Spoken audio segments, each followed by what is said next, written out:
Sa pagbago ng mundo, marami na ang magbago. Kabilang na dito ang patuloy ng paggamit ng platapormang kinabibilangan ng social media.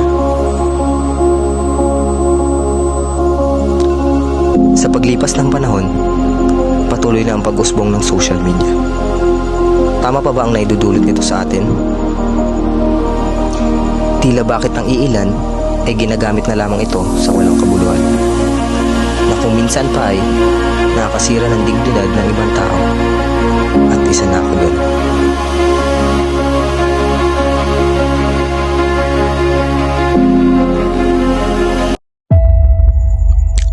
Ako si Louie Pantinople at kilala ako bilang isang sikat na varsity volleyball player.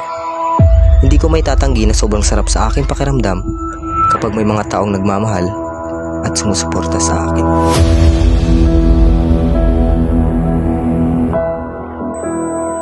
Ngunit sa pangyayaring hindi ko inaasahan, nagbago ang lahat.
Magawa ka din. Ganyan mo sa mouth mo. Hindi basta dyan lang. Game! Game! Game!